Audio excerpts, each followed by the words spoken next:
चुनाव प्रचार अग्रसर होते हुए आप नजर आ रहे हैं इस बार। और संघर्ष से, लड़ाई से जो है उसका हल अभी तक तो हमारे पास निकला नहीं। पर आपको ऐसा नहीं लगता कि जो कोई भी राजनेता बनता है वो वादे ऐसे ही करता है? कई कई करोड़ में तो जो है वो टिकट मिलती है। इस व्यवस्था को आप एकदम से सर कैसे बदल एकदम देंगे? से तो नामुमकिन सा एकदम से तो बदले ही नहीं जा सकती।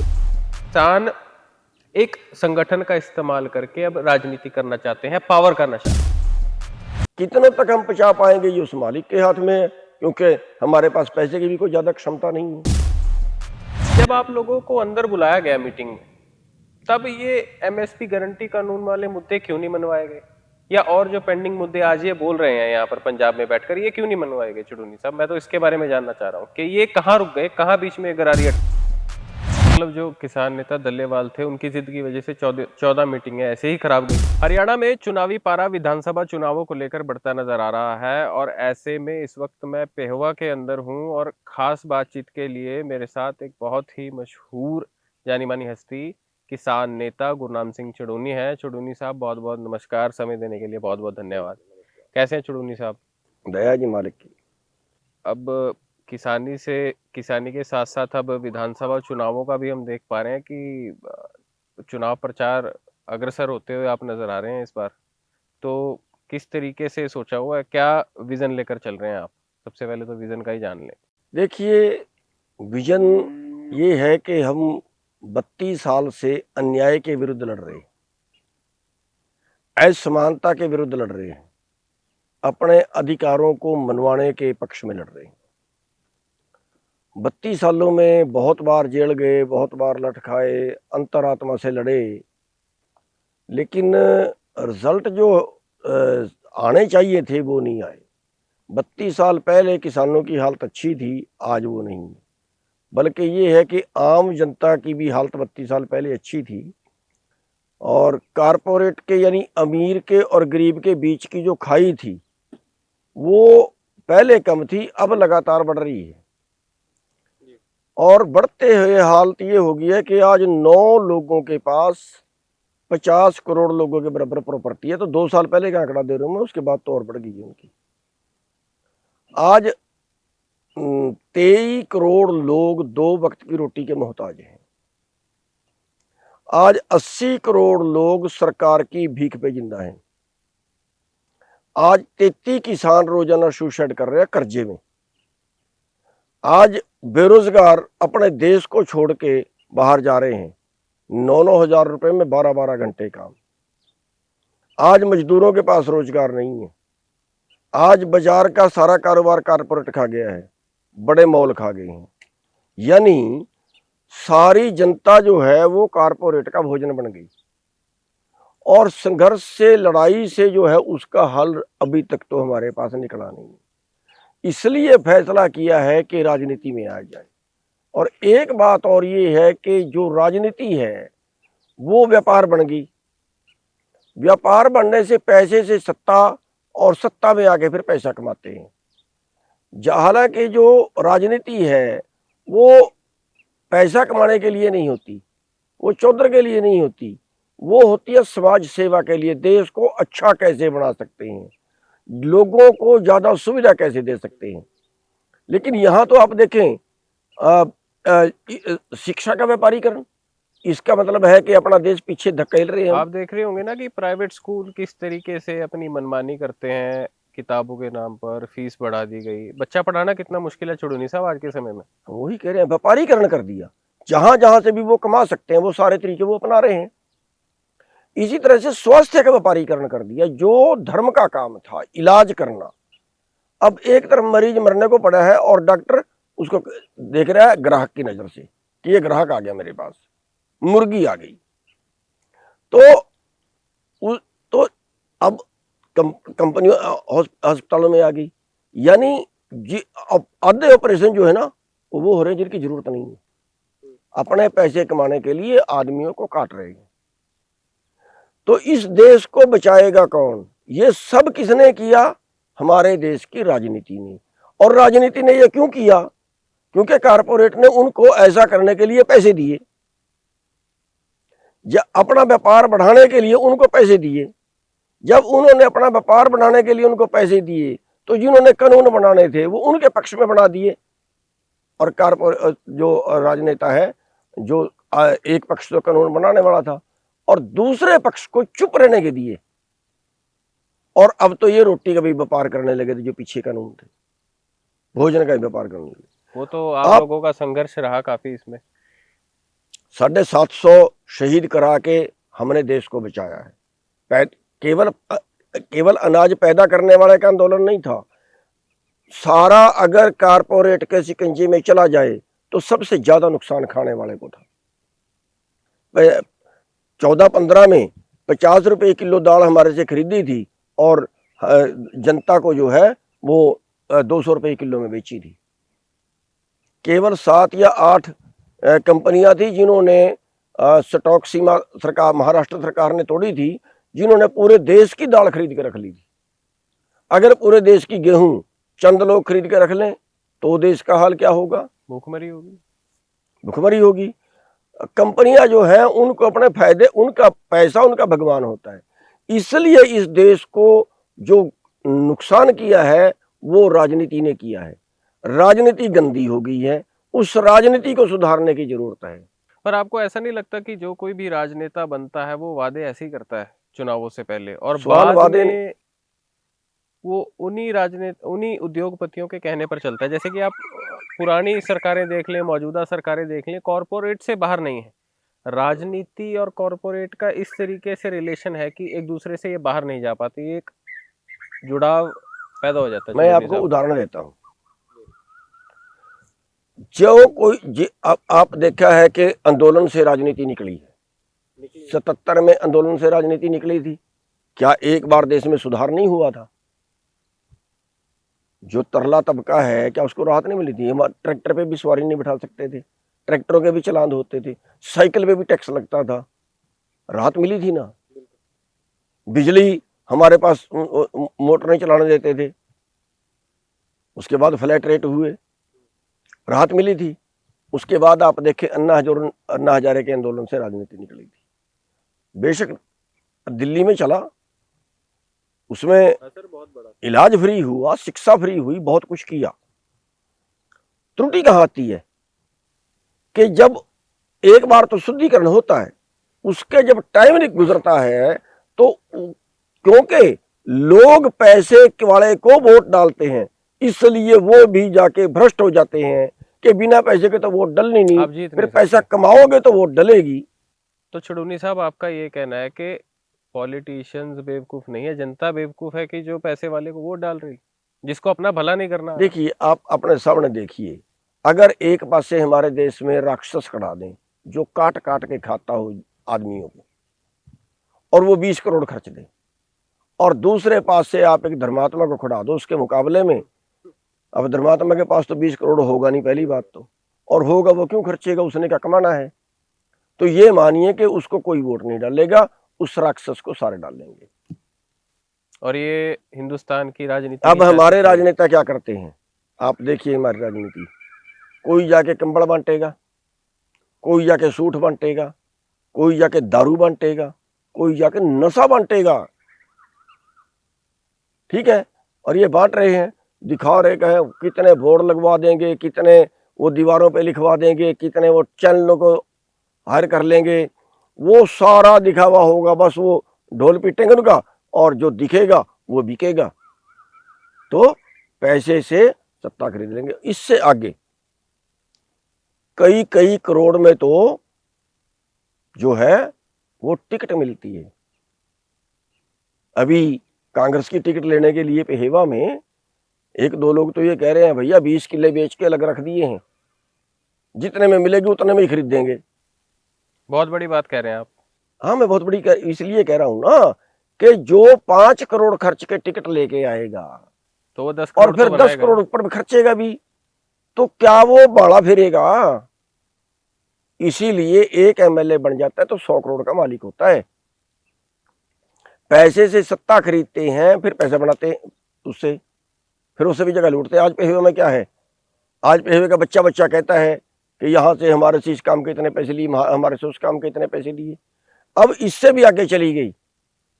अब आधी कंपनियों के मालिक राज्यसभा के मेंबर हैं।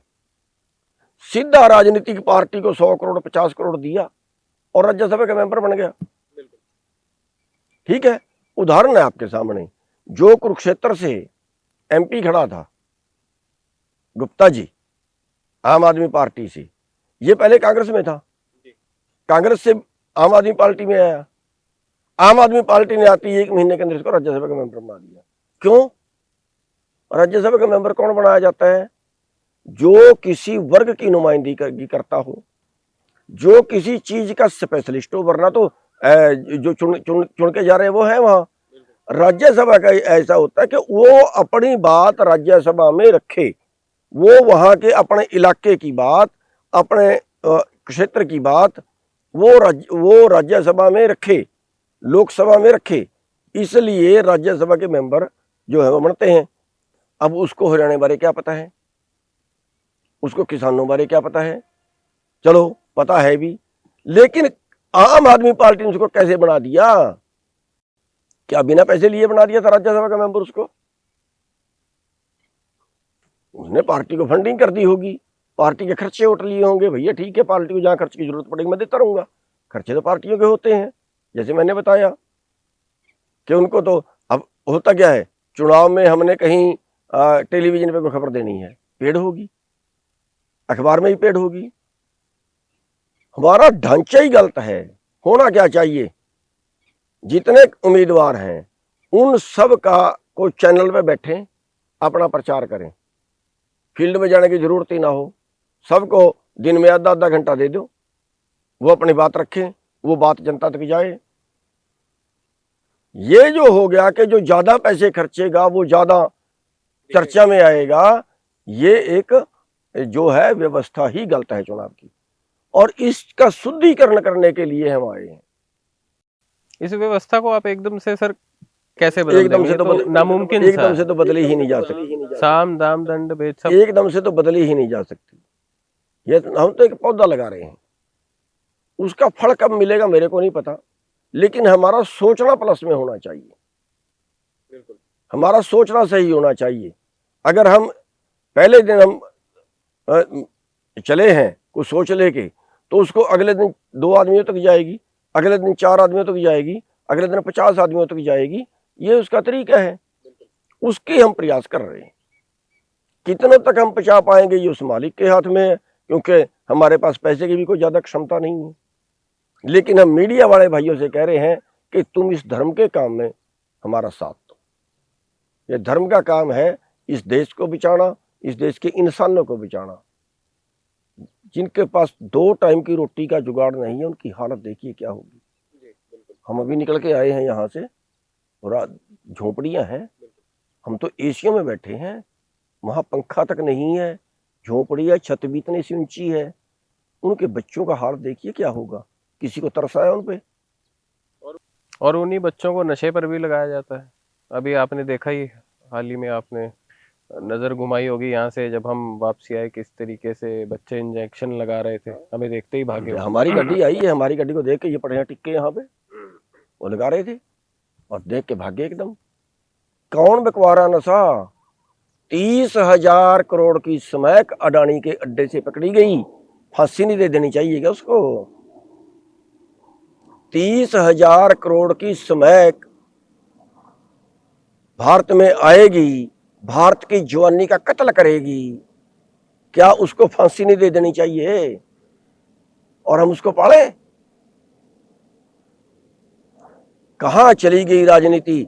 और क्या हमारे ये हमारे जो नागरिक हैं देश के, ये फिर भी अंधभक्त है, ये फिर भी अंधभक्त है बीजेपी के, फिर भी अंधभक्त है कांग्रेस के। कहां पहुंचाएंगे देश को भाई? राजनीति की तो हम बात फिर से करेंगे, पर आंदोलन पर इस समय चर्चा करना बेहद ही ज्यादा जरूरी है। आपसे जुड़ा हुआ सवाल लूंगा। दिल्ली में आप लोगों ने आंदोलन किया, अपनी मांगे मनवाई, और उसके बाद अब देख रहे हैं हम पंजाब के शंभू बॉर्डर पर किसान डटे हुए, पिछले लंबे समय से डटे हुए। राजपुरा, अंबाला, जम्मू, सब जगह आना जाना बंद है, व्यापारियों का काम ठप है, किस तरीके से देखते हैं कि क्या ऐसा हालात पैदा हो रहे हैं कि किसान पहले अपनी मांगे नहीं मनवा सके? और चढ़ूनी साहब, आप पर तो ये आरोप भी लगते आ रहे हैं, क्योंकि आपने भी पहले ये बयान दिया था कि एक ही बार में मांगे मंगवानी चाहिए थी, परंतु आप अब जिस राजनीतिक पार्टी की शुरुआत कर रहे हैं, यहाँ पर भी ये सवाल खड़े किए जा रहे हैं कि ये कहीं ना कहीं गलत है और कहीं ना कहीं सरकार को बोलने का मौका दिया जा रहा है कि किसान एक संगठन का इस्तेमाल करके अब राजनीति करना चाहते हैं, पावर का नशा है। देखिए,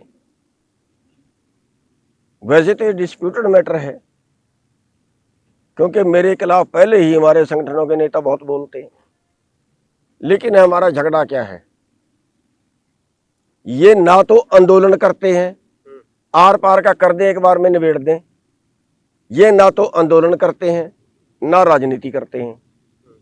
अगर आंदोलन की बात हम करें, 2020-21 में आंदोलन हुआ, सड़क पे जाके हम बैठ गए। पहली बात तो पंजाब वालों ने कहा हम पंजाब में ही बैठेंगे, हम बॉर्डर से आगे जहाँ पे हरियाणा सरकार बैरिकेड लगाएगी हम उसके आगे नहीं बढ़ेंगे। हमारी जो सबसे पहली मीटिंग हुई उसमें अड़ गए, जिद कर। तो ये पंजाब की जो यूनियंस थी, इन्होंने ये प्रस्ताव रख दिया कि हम वहीं बॉर्डर पर बैठ रहे हैं। एसकेएम के 7 मेंबर थे, उनमें मेरे अलावा 6 और थे। 6 के 6 ये जिद पकड़ गए कि वहीं बैठेंगे, आगे बिल्कुल नहीं जाएंगे, बंदे मर जाएंगे। मैंने कहा भाई मरेंगे या बचेंगे वो तो देखी जाएगी, हम आगे चलेंगे, पुलिस मारेगी तो मार देगी, लेकिन हम तो दिल्ली जाएंगे। मेरे खिलाफ हो गए सारे, और तो मैंने कोई गलती नहीं की। अगले दिन जो पंजाब के युवा थे वो बैरिकेड तोड़ के आ गए, और जो पंजाब के नेता थे वो पीछे बैठे रह गए। उनकी बेइज्जती होगी, मजबूरन उठ के साथ में आना पड़ा, मेरे खिलाफ हो गए। फिर मैंने 15 दिन बाद जब दिल्ली जाके बैठ गए, मैंने 15 दिन बाद उनको ये कहा कि सरकार इस नीति पे आ गई है कि बैठे बैठे थक जाएं, टूट जाएं, खर्चा कम हो जाए, ये उठ के चले जाएंगे, इनको बुलाओ ही मत, इनको छेड़ो ही मत। इस नीति पे आ गई, और इस नीति का इलाज करिए। इस नीति का आपके पास एक ही इलाज है कि 1 हफ्ते का सरकार को टाइम दे दो कि भैया 1 हफ्ता तो हम बैठे हैं यहाँ, और 1 हफ्ते बाद हम तुम्हारी संसद में आ रहे हैं। पहले दिल्ली कूच तब संसद कूच, तो कह रहे जी गोली मार देंगे, हमारे बीच में उग्रवादी आ जाएंगे। मैंने कहा भाई उग्रवादी आ जाएंगे, गोली मार देंगे, अगर आपको ये खतरा है तो आप ये काम करें, कमीज निकाल दें और हाथ है आगे रस्सी से बांध ले। जब फिर भी हम जाएंगे कि हाँ मरने के लिए यार अब तुम मारो, तो वो अगर मारेंगे तो सारी दुनिया देखेगी। कह रहे जी लोगों के बच्चे मरवाने हैं। मैं कहा नहीं, जितने संगठनों के प्रधान हैं उस संगठनों के प्रधान आगे होंगे। अगर मरेंगे तो प्रधान मरेंगे, प्रधान तो फिर होता ही मरने के लिए। जो मर नहीं सकता, जो सिर नहीं दे सकता, वो क्या सरदारी करेगा? फिर जो मरने से डरता है फिर वो नेतृत्व क्या करेगा? फौज तो शेरों की है, नेतृत्व भेड़ को दे दे तो फिर भेड़ क्या क्या नेतृत्व कर लेगी? नहीं मानने 10.5 महीने 12.5 महीने एक जगह पे बैठे रहे और फिर अधूरे उठ के आए। बताइए मेरे को, अगर आंदोलन करना था, इससे बड़ा आंदोलन हो नहीं सकता, इससे बड़ा दोबारा मौके नहीं आते चढ़ूनी साहब, दोबारा वो मौके पर इससे बड़ी मदद भी नहीं मिल सकती। लोगों ने क्या नहीं दिया हमें, एक आवाज मारते थे सारा हरियाणा सील। जब आप लोगों को अंदर बुलाया गया मीटिंग में, तब ये एमएसपी गारंटी कानून वाले मुद्दे क्यों नहीं मनवाए गए? या और जो पेंडिंग मुद्दे आज ये बोल रहे हैं यहाँ पर पंजाब में बैठकर, ये क्यों नहीं मनवाए गए चढ़ूनी साहब? मैं तो इसके बारे में जानना चाह रहा हूँ कि ये कहाँ रुक गए, कहाँ बीच में गरारी अटक गई? देखिए, आपने अच्छा सवाल कर दिया। 4-5 मीटिंगों के बाद मैंने इनको ये पहली मीटिंग में जब ये बताने लगे ये कानून गलत है, वो कानून गलत है, वो कानून गलत है, मैंने चुप कराए। मैंने मंत्री जी को कहा, मंत्री जी आपके सारे कानून सुनने के, हमें नहीं चाहिए, वापस कर लो। ये कहने लगे, डल्लेवाल खड़ा हुआ, क्यों भी हम बता नहीं सकते इसमें गलत क्या है, हम अनपढ़ हैं? मैं क्या बता सकते हो, अमेंडमेंट पे बात आ जाएगी। कह रहे नहीं हम बताएंगे। मैं क्या बता लो।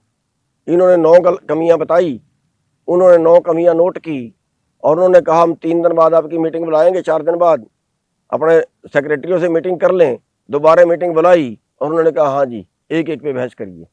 इन्होंने कहा जी हम तो नहीं करते। क्यों? कह रहे जी वापस कराने हैं। 14 मीटिंगें इसी मैटर में निकल गई।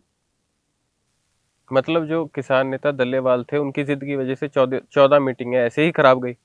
जो अगर हमने कानून वापस कराने थे तो हम एक एक कमी क्यों बताएं? हम कह रहे हैं बाढ़ में जाए, तुम्हारा सारी गलत है, बस यहां आके शॉर्ट कर देना बात को, तुम्हारे सारे ही गलत है, हम तो वापस कराने हैं, हमें अमेंडमेंट नहीं करानी है। अब 4-5 मीटिंगों बाद मैंने कहा कि जितनी हमारी बहस होगी इसको ब्रेक्ट कर दें। हम इस पे बहस 2 नंबर पे करेंगे। हम पहले नंबर पे एमएसपी को ले आए। हम सरकार से पूछें कि आप इन कानूनों को पे अगली मीटिंग में बहस करेंगे, इस मीटिंग में एमएसपी की बताइए। मोदी जी कह चुके हैं एमएसपी है, एमएसपी रहेगा, लेकिन इनको खरीदनी नहीं है। बिल्कुल एमएसपी तोड़ने के लिए तो इन्होंने कानून बनाए हैं। इनके पास कोई जवाब नहीं बचेगा, पूरे देश के सामने झूठे हो जाएंगे। फिर डल्लेवाल खड़ा हुआ। फिर डल्लेवाल ने कहा हम एमएसपी के लिए नहीं आए, हम 3 कानूनों के लिए नहीं आए हैं। जब मैं एमएसपी के लिए आए ही नहीं तब क्या करते वहां पे? तब तो कह रहे थे हम एमएसपी के लिए नहीं आए, कानूनों के लिए आए हैं। 3 कानून तो ले लिए वापस इन्होंने, अब क्या कर रहे हैं वहां बैठे? तो इससे युवा जवानी सबका समय खराब हो रहा है वहां पे। अगर ये मांगे वहां नहीं पहले मनवा ली होती। अब मेरी अगली चीज है, देखिए नंबर 1 बात, आसानी से लड़ना नहीं चाहिए। लड़ाई का मुंह काला होता है, दोनों तरफ का नुकसान होता है। जब पानी सिर से गुजर जाए तब लड़ना चाहिए। उस आंदोलन में पानी सिर से गुजर चुका था। उस आंदोलन में हमारी ये लड़ाई होनी चाहिए थी, या हम नहीं और या तुम नहीं। और जब हम ये लड़ते या हम नहीं और या तुम नहीं, तो फिर ये मानो कि कोई भी सरकार देश की जनता को नहीं मार सकती। पूरी दुनिया में कोई कानून नहीं है कि देश की सरकार देश की अपनी जनता को मार दे। ठीक है, तो वो हमारी आर पार हमने कर देनी चाहिए थी। हमने जान हथेली पर रख के लड़ना चाहिए था, जो हम नहीं लड़े। साढ़े इतनी पावर मिलने के बाद, इतना लोगों का मदद मिलने के बाद, हमें 12.5 महीने एक जगह पे बैठ के नहीं गुजारने चाहिए। उस आंदोलन के अंदर आम जनता भी किसानों के साथ नजर आ रही थी, पर अब जो हमने सर्वे किया, जो हमारे रिपोर्टर्स ज़मीनी स्तर पर काम कर रहे हैं या देख रहे हैं, वो कहीं ना कहीं अब इस चीज़ को लेकर परेशान है, क्योंकि हरियाणा पंजाब का जो बॉर्डर है एक व्यापारिक बॉर्डर है। वहाँ पर व्यापार चलता है और व्यापारी रिक्वेस्ट करने भी गए वहाँ पर, और व्यापारियों का अब ये कहना है कि अगर आप घिराव करना चाहते हैं तो इन पॉलिटिशियंस का घिराव करें। उनके बिल्कुल सही कहना है, यहाँ बैठकर कुछ नहीं होने बिल्कुल वाला। सही कहना है। सड़क रोकड़ा जो है वो आरजी जब कोई हो ना, भाई हमने अभी कोई बात मनवानी है, वो होता है। पॉलिसी मैटर पे सड़क नहीं रोकी जाती। और चलो उन्होंने रोकी भी नहीं है, वो तो दिल्ली जा रहे थे, सड़क तो रोकी है सरकार ने। लेकिन अब जैसे ही कोर्ट ने ऑर्डर दिया तो इन्होंने फिर कहा हम दिल्ली जाएंगे। इसका मतलब वो भी चाहते हैं कि ऐसे ही रहे। और उससे जो है, मैं किसानों के खिलाफ नहीं बोल रहा, पर मेरे कहने का मतलब ये है कि भी जो लोकल एरिया है वो भी बहुत परेशान हो गया है। मेरा गांव भी वहीं पे पड़ता है, पुराना गांव। लोकल एरिया जो है उनके अम्बाड़ा जाने का कोई रास्ता नहीं बचा है। वो जो इधर के गांव हैं जी, चंडीगढ़ से घूमकर आना पड़ता है। नहीं, जो शंभू से इधर ले गांव हैं वो तो कहीं को घूम के भी नहीं आ सकते ना। शंभू से जो गनौर रोड जा रहा है या इधर वाला एरिया है, वो उसका रास्ता यही है। बच्चे भी अम्बाड़ा ही पढ़ते हैं, उनका बाजार भी अम्बाड़ा ही है, उनका अर्थ भी, मंडी भी अम्बाड़ा ही है। तो वो भी परेशान हो गए हैं। तो और दूसरी तरफ को जो है वो कहीं का रास्ता भी नहीं है, वो पानी घग्गर आता है, है। क्योंकि घग्गर है वहाँ पर, घग्गर नदी के कारण जा भी हाँ, नहीं वो सारी सकते। तोड़ देती है, वो सड़कें वड़कें जितनी लोकल थी वो भी टूटी पड़ी हैं। तो कहने का मतलब ये है कि चलो वो तो सरकार ने, अब सरकार भी निकम्मी है। सरकार भी उधर रोक के, कोई पाकिस्तान का बॉर्डर थोड़ा ही है, उधर रोक के और सरकार आराम भर मारी है। अरे भाई कुछ तो हिला करो, कोई और सड़क निकाल दो, कुछ तो हिला करो, लोग मार क्यों दिए? तो और या वो ये किसान ये करें कि भाई ठीक है आपने एक सड़क रोक दी हम दूसरी से जाएंगे। जत्थेबंदियां तो आपको देख ही रही होंगी, अब तो उनको क्या सुझाव देंगे कि किस तरीके से आम जनता भी सही रहे और किसानों का ये जो मुद्दा है वो भी हल हो जाए? जो पिछली गलतियां हैं वो हो गई, देखिए हर चीज को हम शुरू करते हैं तो कुछ नहीं, ना कुछ इसमें मैं कोई राय नहीं देना चाहूँगा, इसलिए नहीं देना चाहूँगा कि मैं आंदोलन के बीच में नहीं हूँ। आंदोलन के बीच में बंदा ना हो, दूर से राय दे, उनकी समस्या का उनको पता होगा, दूर से राय दे अच्छा नहीं लगता। हाँ, मैं गया था उनके बीच में कि भी हम भी शामिल होने के लिए तैयार हैं। वो कहते हैं नहीं, जो राजनीति करेगा उसको हम नहीं रुलाएंगे। एसकेएम भी नहीं उन्होंने रलने दिया और हम भी उन्होंने नहीं रलने दिया। अभी हाल ही में एक इंटरव्यू किया था हमने नवदीप जलबेड़ा का, तो नवदीप जलबेड़ा से जब हमने यही सवाल पूछा कि जब दिल्ली में मांगे मानी जा रही थी तब कई किसान नेता अंदर से उठकर आ गए, वो कहते थे कि हमें एमएसपी पर बहस नहीं चाहिए, हमें तो 3 काले कानून वापस करवाने हैं। तो मैं कहा चुड़ूनी साहब भी वहीं पर थे, तो उनका जवाब ये आया कि अगर चुड़ूनी साहब वहीं पर थे तो चुड़ूनी साहब ना उठते, हम तो उस वक्त उनके साथ थे। नहीं, वहाँ पे देखिए कहीं ना कहीं एक बात तो चुड़ूनी साहब मानने वाली है कि जब किसान आंदोलन चल रहा था तो आप बहुत ज़्यादा हाइप और ट्रेंडिंग में थे, युवा आपकी बात मान रहा था, तो उस समय आपने रोकने का प्रयास क्यों नहीं किया? कहाँ पर वो एफर्ट्स की कमी आ गई कि आप उनको मना नहीं पाए? नहीं नहीं नहीं, मैं बता रहा हूँ। पहली बात तो जब कोई इकट्ठा आंदोलन करते हैं तो बात अपनी मीटिंग में रखी जाती है। अगर मीटिंग में उसमें सहमति ना बने तो फिर उसको उछालेंगे तो हमारा संगठन टूट जाएगा, उसका सरकार को फायदा हो जाएगा। मैं ये कह रहा हूं, मैंने इनके बीच में बात रखी, जो 40 मेंबर बात करने के लिए जा रहे थे, तो मैंने इनके बीच में बात रखी कि हम इस एमएस पे जो 3 काले कानून हैं, इन पे जो बात चल रही है, इन पे सरकार जान के उलझा रही है, ये एक तरफ नहीं लगा रहे हैं उसको।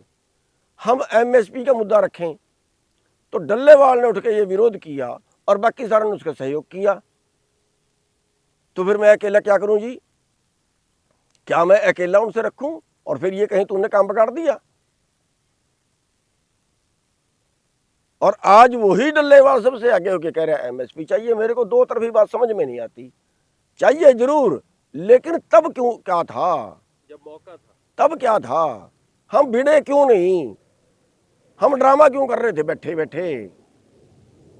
हमें भाई इतने पावर हमारे पास, इतने लोग हमारे साथ, इतने सब कुछ है हमारे साथ, खर्चा इतना लोगों ने दे दिया, उसके बावजूद हम क्या लड़ रहे हैं? रोटी खाने गए थे क्या वहां बैठे बैठे? आंदोलन ये होता है कि भी अगले को मजबूर कर दो और अपने ऊपर इतना वो अगर कोई तसद्दुद करता है, कोई जुल्म करता है, वो सहो कि अगले की आत्मा जाग जाए। अगर हम वहां जाते और वो हमें गोलियां मारते तो पूरा देश भड़कता ना। मैं तो ये कहता हूं कि अगर वो हमें मार देते मिलिट्री भी भड़कती। ऐसा टाइम था वो, हमारे बेटे बैठे हैं वहां पे, वो भी भड़क, यहां तक नौबत थी। लेकिन अब वो मौके हमने गवाया क्यों? ये सारे तो थे बीच में। उतनी बड़ी शुरुआत शायद अब नहीं हो पाएगी। सवाल ही पैदा नहीं जी, ये मौका जिंदगी में दोबारा नहीं आएगा। उसके अगली गलती और, अब ये मेरे को कहते हैं राजनीति करता है। मैं ये कहता हूं कि अगर उस वक्त एसकेएम ये फैसला कर लेती कि भाई 12.5 महीने में 750 मरने के बावजूद भी हमारी बात नहीं मानी, इससे बड़ा आंदोलन क्या करें? नहीं मानी। और सारी राजनीतिक पार्टियों का बिहेव भी हमारे लिए कोई बहुत अच्छा नहीं रहा। अब हम राजनीति करेंगे, वोट हमारी है। जब वोट हमारी है, हम आंदोलन कर रहे हैं, तो हम वोट इनको क्यों दें? हम अपनी वोट अपने पास डालेंगे, हम इनसे राज छीनेंगे। पंजाब में पंजाब के लोगों को खड़े करेंगे, पूरे देश की हंस हम पंजाब में प्रचार के लिए जाएगी कि इनका पूरी तरह से बहिष्कार कर दो, गांवों में मत घुसने दो इनको, वोट तो बहुत दूर की बात है। अगर ये फैसला ले लेते तो 100 सीट पंजाब में आनी थी किसानों की, 100 सीट किसान राज आता। और अगर पंजाब में राज आता और पंजाब में अच्छा करके दिखाते, प्रैक्टिकल करके दिखाते कि ऐसे चलता है राज, ऐसे रुकते हैं नशे, ऐसे रुकती है रिश्वत, ऐसे बिकती हैं फसलें, ऐसे रुकता है बरसाती पानी, सारा कुछ ये करके दिखाते, तो आज पूरा देश पंजाब मॉडल मांगता। किसान राज की शुरुआत खो दी अपने पाप में, इस पाप में कि ये गुरनाम सिंह ने क्यों बोल दिया कि राजनीति करनी चाहिए, इस पाप में उस बहिष्कार कर दिया कि नहीं, जो राजनीति करेगा उसको बाहर निकालेंगे। क्यों भाई, जो सबसे ज़्यादा लड़े हों उनको बाहर निकालेंगे, तो फिर इसका मतलब ये है कि किसानों से दुश्मनी होगी कि उनके लिए लड़ने वाला बचे ना कोई, यही हो गया। और आज फिर सड़कों में बैठे, राज छीन लेते एक बार में, बात खत्म, करके दिखाओ। और अगर नहीं कर सकते तो फिर बुरा क्यों करे हो किसी को। अगर आप में करने की कैपेसिटी नहीं है फिर दूसरे को बुरा कहने की भी फिर जो है वो जरूरत नहीं है। कुछ चंद आखिरी सवाल आपसे लेने वाला हूँ। पंजाब की राजनीति कुछ ऐसी है कि कोई भी पार्टी आए पंजाब के लोगों को कहीं ना कहीं धोखा और खता ज़रूर देकर जाती है। भगवंत मान और आम आदमी पार्टी इससे पहले ये कहते नज़र आए कि जब हमारी सरकार बनेगी हम एमएसपी गारंटी कानून को स्टेट लिस्ट में जाकर लागू करेंगे और वो स्टेट लिस्ट ना तो मुझे तो नज़र नहीं आई। देखिए, तो वो उनसे क्यों नहीं मांग रहे हो? देखिए, पहली बात तो उनसे भी मांगना चाहिए, मांगना चाहिए ना सर। स्टेट सरकार भी दे सकती है, स्टेट सरकार पे पाबंदी नहीं है कि आप संविधान के अंदर सीधा प्रोविजन दिया हुआ है चुड़ूनी साहब कि आप सारी फसलें क्यों खरीद रहे हो, सेंट्रल सरकार की पाबंदी नहीं है, स्टेट सरकार। अब और हरियाणा के अंदर मैं देख रहा हूँ कि पंजाब से ज़्यादा फसलें एमएसपी पर। हरियाणा के अंदर चलो है पर सारी नहीं है यहाँ भी, लेकिन स्टेट के पास पावर है और आपने पहले वादा भी कर दिया चुनाव। मैं इससे अगली बता देता हूँ, इससे अगली बता देता हूँ, उन्होंने वोट डाल दिए, उनको आ गई सरकार में, आ गई सरकार। मैं ये कहता हूँ, मैंने 5-7 साल पहले केजरीवाल जी के पास गया था, मैंने उसको सुझाव दिया